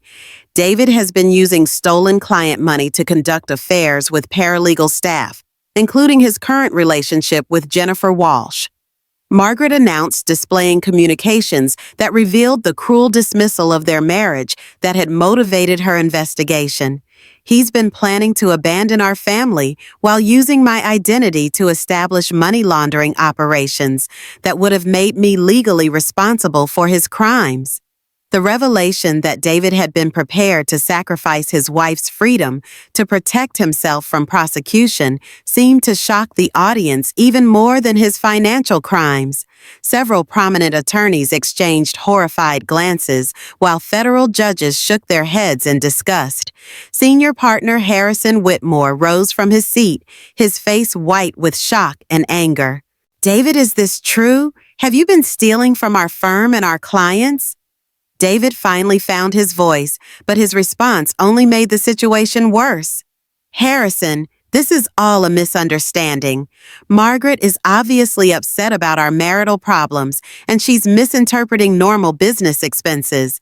I can explain everything if we could just discuss this privately." Margaret advanced to the final section of her presentation, displaying federal arrest warrants and criminal charges that had been prepared based on her investigation. "There's nothing to discuss privately," she said, her voice carrying the authority of someone who'd spent months building an airtight criminal case. "David will be arrested tonight on federal charges of wire fraud, money laundering, conspiracy, and racketeering. The evidence has been reviewed by U.S. Attorney Rebecca Walsh, and formal charges will be filed tomorrow morning." On cue, federal agents entered the ballroom from multiple entrances, their presence transforming what had been a professional gathering into a crime scene. Rebecca Walsh approached the podium with the calm authority of someone who'd prosecuted dozens of similar cases. "David Chen," she announced, "you're under arrest for federal crimes related to conspiracy, fraud, and money laundering. You have the right to remain silent." The ballroom erupted in chaos as David was handcuffed and led away, while 200 of the region's most prominent attorneys watched in stunned silence. Photographers captured images that would appear on front pages throughout the Pacific Northwest, showing a distinguished attorney in a custom tuxedo being arrested at his own award ceremony. Margaret remained at the podium throughout David's arrest, maintaining her professional composure while internally savoring the complete destruction of the man who dismissed her intelligence while stealing from everyone who trusted him. The investigation that had begun with suspicious text messages had culminated in federal prosecution that would send David to prison for decades. Catherine Blackstone approached Margaret with an expression of profound shock and grudging admiration. "Mrs. Chen, I don't know whether to thank you or apologize to you. The firm had no idea that David was engaging in criminal activity, and we're grateful that you exposed crimes that could have destroyed our reputation." Over the following months, the criminal case against David and his co-conspirators dominated legal news throughout the region. Margaret's investigation had exposed a criminal network involving 12 attorneys from 6 different firms, resulting in the largest legal profession corruption case in the state's history. David was sentenced to 18 years in federal prison after pleading guilty to charges that included fraud, money laundering, and conspiracy. His law license was permanently revoked. His assets were seized to pay restitution to victims, and his professional reputation was destroyed so completely that even his former law school removed his name from donor recognition. Jennifer Walsh was charged as a co-conspirator and received a 3-year sentence for her role in the money laundering operation. Her legal career ended before it had truly begun, and her romantic dreams of a life funded by stolen money transformed into a nightmare of criminal prosecution and professional destruction. But the most satisfying outcome for Margaret was her own transformation from accommodating wife to recognized expert in legal profession corruption. Federal agencies began consulting her regularly on cases involving attorney misconduct, and her forensic accounting practice expanded to become one of the most respected firms in the region. Margaret testified before congressional committees about corruption in the legal profession, spoke at law enforcement conferences about detecting financial crimes, and published articles that became required reading for prosecutors specializing in white-collar crime. She'd emerged from 32 years of marriage as someone whose professional capabilities were finally recognized and respected at the highest levels. The house she'd shared with David was sold to pay restitution to his victims, but Margaret purchased a smaller home that suited her perfectly, a craftsman bungalow with a sophisticated home office where she could pursue the work that had become her passion. The space was hers entirely free from the contamination of stolen money and criminal activity. Margaret's children had struggled initially with their father's disgrace, but they'd eventually come to understand that their mother's courage in exposing his crimes had protected other families from similar victimization. Sarah and Michael developed a new respect for their mother's intelligence and strength, qualities they'd somehow overlooked during years of focusing on their father's seemingly impressive career. 2 years after David's arrest, Margaret stood before her bathroom mirror preparing for another evening event, this time a recognition dinner where she would receive an award from the National Association of Forensic Accountants for her work in exposing legal profession corruption. She wore a navy blue dress that she'd purchased with money earned through her own professional expertise jewelry that belonged to her completely, and an expression of quiet confidence that had been missing from her face for decades. The woman in the mirror bore little resemblance to the accommodating wife who'd spent 32 years enabling her husband's deceptions through naive trust and willful blindness. Margaret had become someone who commanded respect through competence rather than requesting it through accommodation, someone whose intelligence was recognized and valued rather than dismissed and exploited. As Margaret drove through the city toward her awards ceremony, she reflected on the strange gratitude she felt toward David's betrayal. Without his cruelty and criminality, she might never have discovered her own capacity for investigation and justice. His systematic underestimation of her abilities had been the fatal flaw that enabled her to expose crimes that might otherwise have continued for years. David was spending his evening in a federal prison cell, beginning the 18th year of a sentence that would likely end only with his death. His Distinguished Service Award had been revoked, his name removed from firm letterhead, and his legal achievements erased from professional memory. The man who'd built his career on stolen money and false pretenses had been reduced to a cautionary tale about the consequences of underestimating others. Margaret, meanwhile, was being celebrated by colleagues who respected her expertise and admired her courage in exposing corruption regardless of personal cost. She transformed her life completely, emerging from decades of diminishment into recognition as one of the region's most accomplished professionals. The evening air carried the scent of autumn leaves and distant rain, reminding Margaret of countless similar evenings when she'd driven to professional functions as David's supporting cast member rather than the featured performer.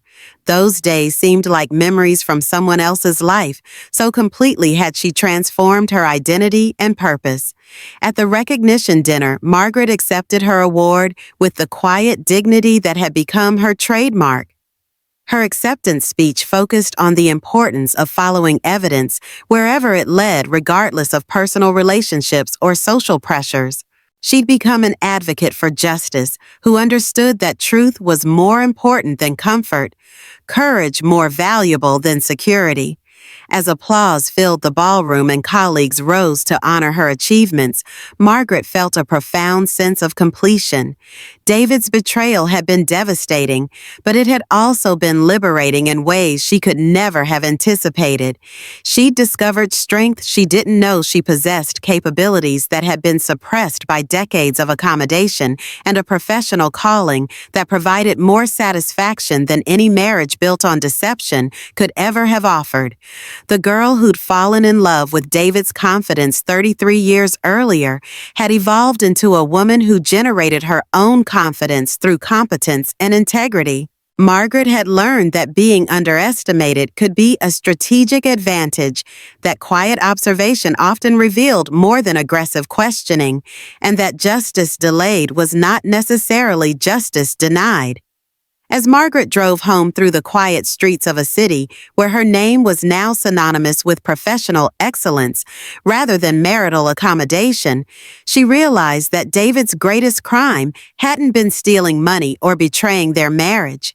His greatest crime had been trying to convince her that she was less capable, less intelligent, and less valuable than she actually was. He'd spent 18 years learning exactly how wrong he'd been about that assessment, and Margaret had spent the same 18 years proving that sometimes the most dangerous opponent is the one who's been underestimated for too long.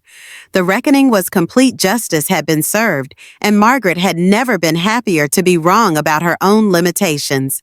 Margaret Chen's story teaches us something profound about the nature of strength and the power of patience. For 32 years, she accommodated, supported, and trusted, not because she was weak, but because she was secure enough in herself to allow others to shine. But when that trust was betrayed, when that strength was exploited, Margaret showed David exactly what happens when you underestimate the wrong woman.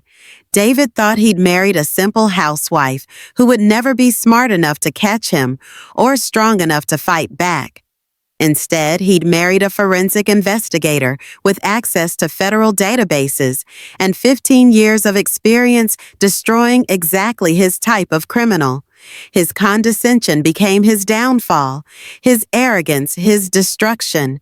What makes Margaret's victory so satisfying isn't just that justice was served, it's that she served it herself with precision, intelligence, and unshakable moral courage. She didn't need rescuing. She didn't need revenge. She simply used her considerable skills to ensure that David faced the consequences of choices he'd made freely over many years. This story reminds us that strength often comes disguised as gentleness, that intelligence can hide behind accommodation, and that the most devastating revenge is simply allowing someone to face the truth about their own actions. Margaret didn't destroy David's life. She simply revealed the life he'd been building through lies and theft for years. Today, Margaret continues her work exposing financial crimes and helping other victims find justice. She's become a recognized expert in legal profession corruption, testifying before Congress and training federal agents. She found her voice not through anger, but through purpose. She discovered her power not through destruction, but through truth. David is serving 18 years in federal prison. His law license permanently revoked, his reputation destroyed beyond repair. He gambled everything on the assumption that his wife was too naive to discover his crimes and too weak to do anything about them if she did. He couldn't have been more wrong. What do you think about Margaret's incredible journey from accommodating wife to fierce advocate for justice? Have you ever discovered that someone close to you wasn't who you thought they were? How did you handle it? Share your thoughts in the comments. I love hearing from women who found their own strength in unexpected places. And if this story of quiet strength, brilliant strategy, and ultimate justice resonated with you, please hit that subscribe button and ring the notification bell. We share stories like this every week, tales of remarkable women who refused to be underestimated, who found courage in crisis, and who proved that sometimes the most powerful response to betrayal is simply being exactly who you were meant to be. Remember, you're stronger than you know, smarter than they think, and more capable than anyone has ever given you credit for. Sometimes it just takes the right moment to prove it. Until next time, keep shining your light. The world needs more women like Margaret Chin.